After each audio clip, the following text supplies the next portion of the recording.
The Kingdom of Kush, also known as the Kushite Empire or simply Kush, was an ancient kingdom in Nubia, centered along the Nile Valley in what is now northern Sudan in southern Egypt.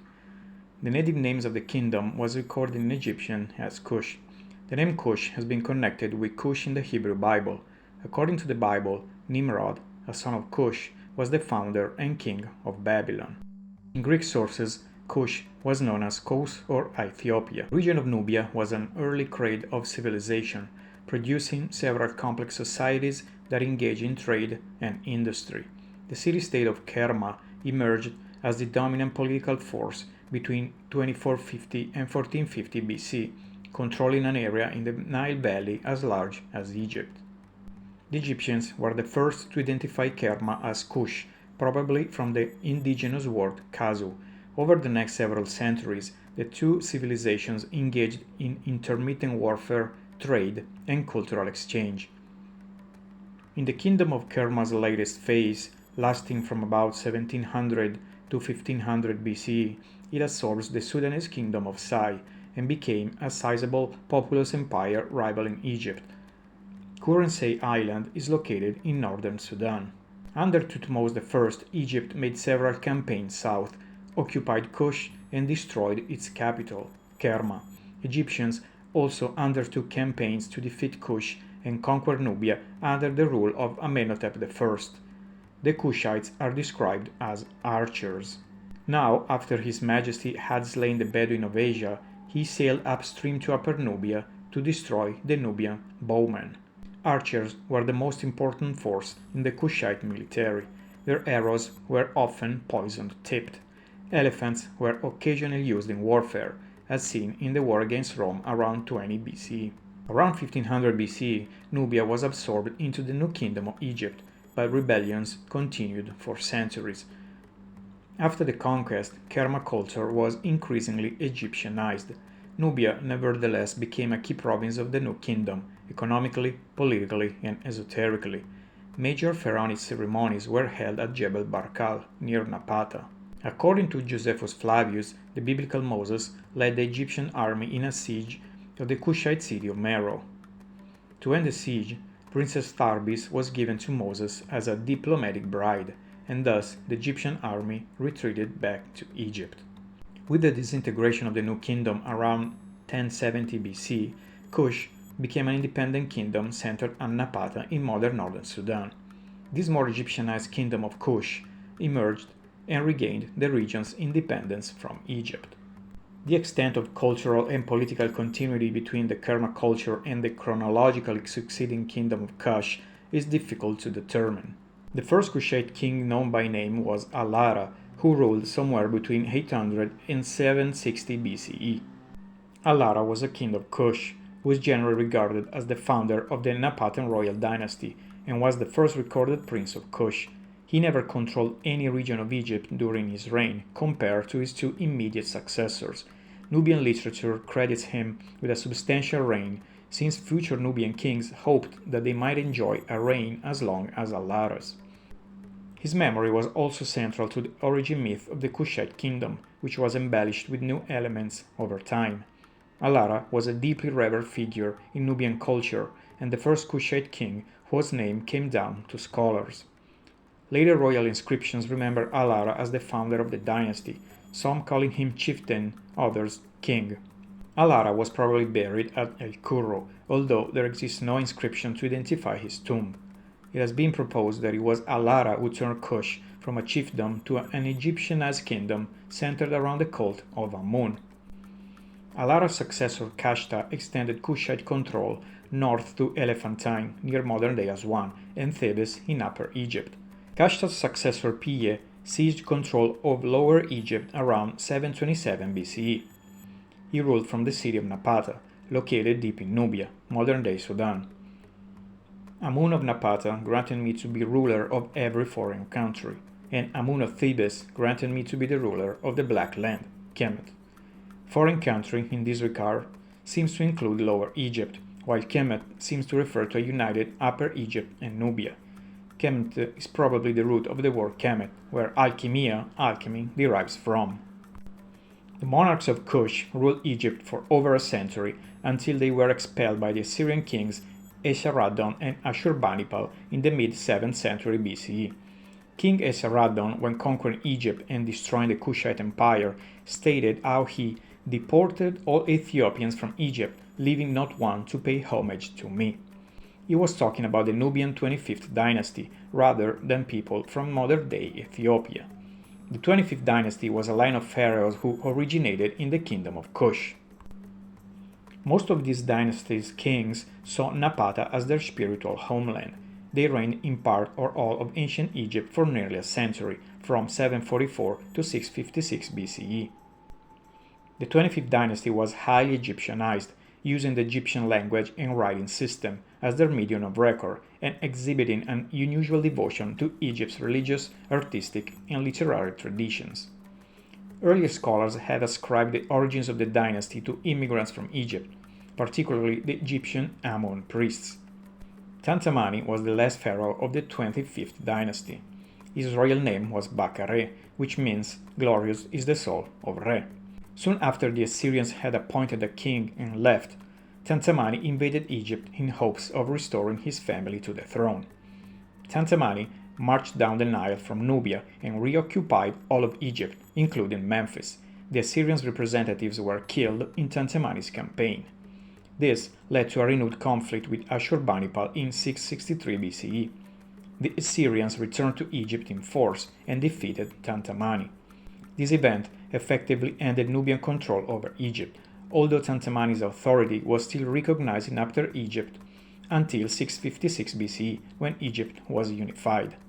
These events marked the start of the 26th dynasty of Egypt. Thereafter, Tantamani ruled only Nubia, Kush. He died in 653 BCE and was buried in the family cemetery al-Qurro, below a pyramid, now disappeared. Only the entrance and the chambers remain, which are beautifully decorated with mural paintings. The Kushite pharaohs built and restored temples and monuments throughout the Nile Valley, including Memphis, Karnak, Kawa, and Jebel Barkal. It was during the 25th dynasty that the Nile Valley saw the first widespread construction of pyramids, many in modern-day Sudan, since the Middle Kingdom. King Aspelta moved the capital to Meroe, considerably farther south than Napata, circa 591 BCE, because it was on the fringe of the summer rainfall belt, and the area was rich in iron ore and hardwood for iron working. The location also afforded access to trade routes to the Red Sea. The Kushite traded iron products with the Romans, in addition to gold, ivory, and slaves. Around 300 BCE, the move to Meroe was made more complete when the kings began to be buried there instead of at Napata. One theory says that the monarchs wanted to break away from the power of the priests and Napata. During the same period, the Kushite authority might have extended some 1500 kilometers along the Nile River Valley from the Egyptian frontier in the north to areas far south of modern-day Khartoum, and probably also substantial territories to the east and west. The fall of Meroe is often associated with an Aksumite invasion, although Aksum's presence in Nubia was likely short-lived. The kingdom of Aksum was based in what is now northern Ethiopia and Eritrea, and spanning present-day Djibouti and Sudan. It was considered one of the four great powers by the Persian prophet Mani, alongside Persia, Rome, and China. From the 3rd century BCE to the 3rd century AD, northern Nubia would be invaded and annexed by Egypt. Ruled by the Macedonians and Romans for the next 600 years, this territory would be known in the Greek-Roman world as Dodekaskoinos. After the Romans assumed control of Egypt, they negotiated with the Kushite at Philae and drew the southern border of Roman Egypt at Aswan. The Kingdom of Kush became a client kingdom of Rome, which was similar to the situation under Ptolemaic rule of Egypt. Kushite ambition and excessive Roman taxation are two theories for a revolt that was supported by Kushite armies. The ancient historians Strabo and Pliny give accounts of the conflict with Roman Egypt in the 1st century BCE. According to Strabo, the Kushites sacked Aswan with an army of 30,000 men and destroyed imperial statues. Then the Kushites sent ambassadors to negotiate a truce with the Romans, obtaining a peace treaty on favorable terms. Trade between the two nations increased, and the Roman-Egyptian border was moved to Maharraka. This arrangement guaranteed peace for most of the next 300 years, and there is no definite evidence of further clashes. Kush began to fade as a power by the 1st or 2nd century AD, drained by the war with the Roman province of Egypt and the decline of its traditional industries. It has been suggested that the Kushites reoccupied Lower Nubia after Roman forces were withdrawn to Aswan. Thereafter, it weakened and disintegrated due to internal rebellion. The Kingdom of Kush persisted as a major regional power until the 4th century AD, when it weakened from internal rebellion amid worsening climatic conditions and invasions and conquest of the Kingdom of Kush by the Noba people, who introduced the Nubian language and gave their name to Nubia itself. Around 420 AD, the elites began assuming royal insignia of their own, resulting in later kingdoms of Nobatia, north, Makuria, center, and Alodia, south. Out of these three, Nobatia is considered a small post-imperial remnant of Kush, maintaining some aspects of Kushite culture but also exhibiting Hellenistic and Roman influences. Sometimes after this event, the Kingdom of Alodia will gain control of the southern territory of the former Meroitic Empire, including parts of Eritrea. Technology, medicine, mathematics, and architecture. The natives of the Kingdom of Kush developed a type of water wheel that had decisive influence on agriculture.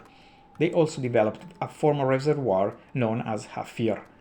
The functions of hafirs were to catch water during the rainy season for storage, to ensure it was available for several months during the dry season as drinking water, to irrigate fields, and for cattle.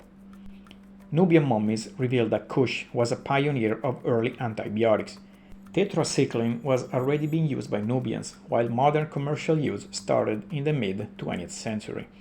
The theory states that earthen jars containing grain used for making beer contained the bacterium Streptomyces, which produced tetracycline, and Nubians could have noticed that people felt better by drinking beer. Nubians had a sophisticated understanding of mathematics as they appreciated the harmonic ratio and established a system of geometry to create early versions of sun clocks. Long overshadowed by its more prominent Egyptian neighbor, Kush was an advanced civilization in its own right. The Kushites had their own unique language and script, maintained a complex economy based on trade and industry, mastered archery, and developed a complex urban society with uniquely high levels of female participation. Though Kush had developed many cultural affinities with Egypt, such as the veneration of Amun and the royal families of both kingdoms occasionally intermarried, Kushite culture, language, and ethnicity was distinct, even the way they dressed, their appearance, and method of transportation. They also created pyramids, mud brick temples, the Fufa, and masonry temples. Pyramids are the archetypal tomb monument of the Kushite royal family and found at El Curro, Nuri, Jebel Barkal, and Meroe. The Kushite pyramids are smaller with steeper sides than northern Egyptian ones. Kush also invented the Nubian vaults, a type of curved surface forming a structure of poor earth without the need of timber. Some scholars believe the economy of the Kingdom of Kush was a redistributive system. The state would collect taxes in the form of surplus produce and would redistribute it to the people. Others believe that most of the society worked on the land and required nothing from the state and did not contribute to the state. Northern Kush seems to have been more productive and wealthier than the southern area. On account of the Kingdom of Kush's proximity to ancient Egypt, and because the 25th dynasty ruled over both states in the 8th century BCE, the political structure and organization of Kush as an independent ancient state has not received as thorough attention from scholars, and there remains much ambiguity, especially surrounding the earliest periods of the state. The study of the region could benefit from increased recognition of Kush as an entity in its own right, with distinct cultural conditions rather than merely as a secondary reign on the periphery of Egypt. What do you think about the Kingdom of Kush and its history? Let us know in the comment section and share the video.